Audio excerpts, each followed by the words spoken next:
Assalamualaikum warahmatullahi wabarakatuh. Saudaraku petani di seluruh tanah air Indonesia, selamat berjumpa kembali dengan kami, Petani Cinta Alam.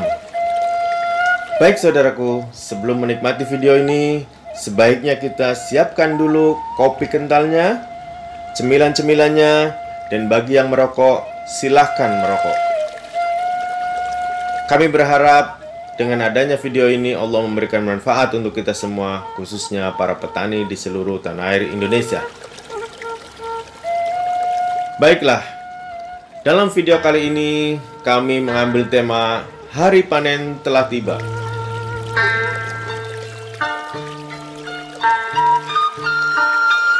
Baiklah saudaraku, kami akan ceritakan bagaimana kondisi panen kami.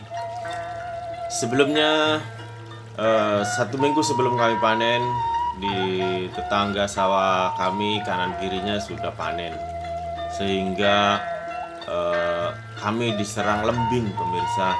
Di tempat kami namanya lembing ya. Kalau di tempat pemirsa nggak tahu namanya kutu apa, kutu busuk atau kutu kupret lah, seperti itu, nggak tahu, pokoknya kutu gitu ya. Nah, begitu diserang kutu, pemirsa lihat di sini ada yang sebagian rebah ya di sampingnya, karena itu serangan dari kanan kiri, lembingnya menyerang yang di samping aja. Nah, ini pemirsa bisa lihat ya, ini ada yang sebagian di sampingnya rebah, itu karena kutu. Baik pemirsa, kami di sini menanam sistem jarwo, dan sistem jarwo tersebut itu dapurannya lebih banyak dari sistem tanam tegel. Sehingga berdasarkan pengalaman kami, kalau seandainya pemirsa menanam padi dengan sistem jarwo, maka perlu ditambah pupuknya pemirsa. Jangan seperti nanam yang biasa, karena menurut kami sebagai petani abal-abal tentunya ya, kalau seandainya pendapat para petani itu kalau nanamnya jarang-jarang atau jaraknya jauh, itu hasilnya bagus, malainya bisa panjang, buahnya juga banyak. Tapi kalau seandainya ditanam rapat, katanya malainya pendek dan buahnya sedikit. Nah, itu akibat dari kurangnya pupuk. Sebagai salah satu contoh, misalnya di dalam satu kamar ada 3 orang, kita kasih makan 3 piring. Begitu di dalam satu kamar itu ditambah sampai 10 orang, maka makanannya juga ya harus ditambah. Begitu ya pemirsa ya. Kalau seandainya kita nanam sistem jarwo, maka salah satunya yang harus ditambah adalah dosis pupuknya pemirsa.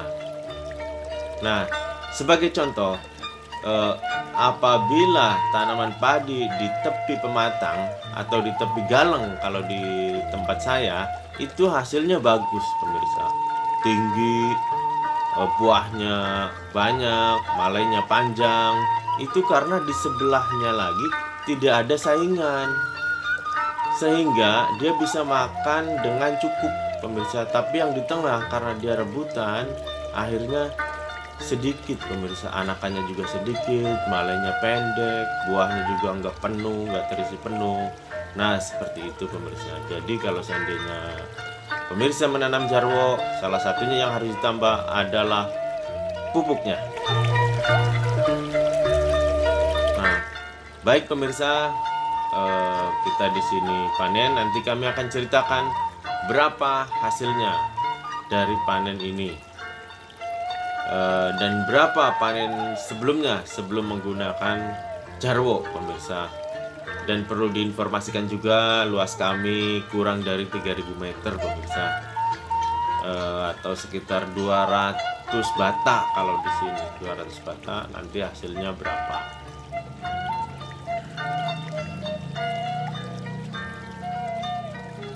Nah, ini pemirsa, para petani dengan semangat mengarit padi.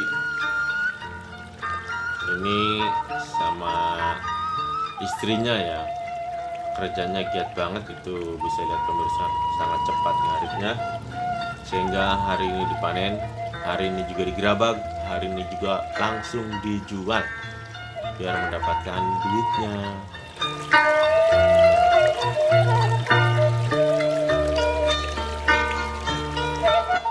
Baiklah saudaraku di seluruh tanah air Indonesia, rupanya sudah nggak sabar ya pengen melihat hasil Jarwo untuk 200 bata itu berapa sih. Kalau seandainya bagus kan kita kenapa nggak dicoba gitu loh, ya kan. Nah tapi menurut saya pemirsa, sistem Jarwo memang hebat, dahsyat.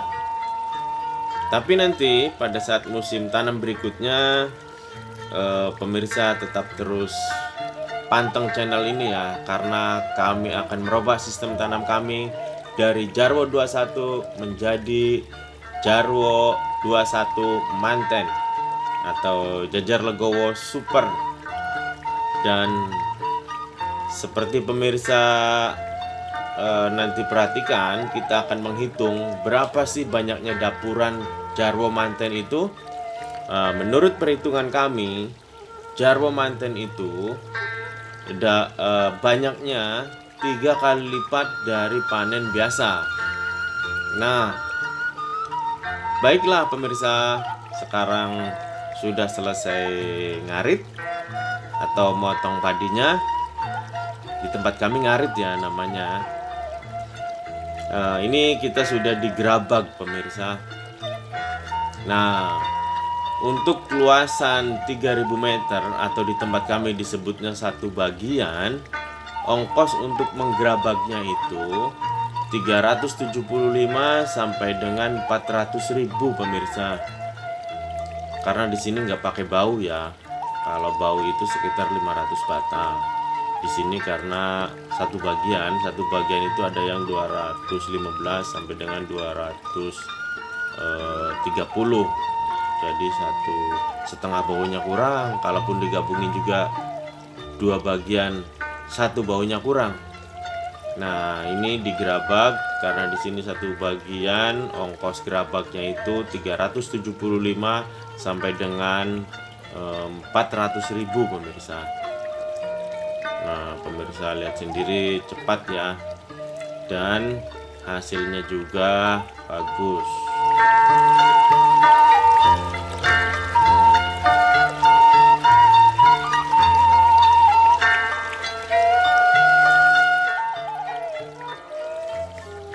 Saudaraku, kalau seandainya kita mau panen, kita harus memperhatikan jangan sampai 100% menunggu padi sudah matang semua. Itu nanti kering pemirsa, bobotnya juga berkurang. Tapi kita harus bisa memprediksi bahwa ini sudah 90 atau 95% pemirsa. Pada saat 90-95% itulah waktu kita memanen pemirsa. Jadi bobotnya itu masih ada. Jadi untuk meningkatkan hasil panen kita juga loh pemirsa. Jangan bilang-bilang ya ini sebenarnya rahasia. Tapi ya saya buka aja sih, biar para petani di seluruh tanah air Indonesia hasil panennya meningkat. Bukan begitu ya?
Nah, baiklah pemirsa, sekarang kita sedang nimbang. karena suasananya udah malam ya, jadi gelap. Dan ini kita timbang, harga padinya pada saat ini sedang 4.700 per kilogram pemirsa. Dan kita mendapatkan hasil panen dari 200 bata itu dapat 2 ton 7 kintal pemirsa. Nah ini sudah lumayan lah, jadi inget ya, 2 ton 7 kintal pemirsa, dari luas sawah 200 bata atau 3000 meter, tapi pada kenyataannya kurang dari 3000 meter pemirsa. Nanti pemirsa, nantikan kami di periode tanam berikutnya. Kami akan menggunakan metode tanam Haston dan sistem tanam Jarwo 21 ganda. Nah, nanti kita lihat bagaimana hasilnya. Adakah perbedaan dengan yang sekarang atau tidak? Baik, itu saja pemirsa. Mudah-mudahan video ini bisa bermanfaat untuk kita semua. Sampai di sini. Wassalamualaikum warahmatullahi wabarakatuh.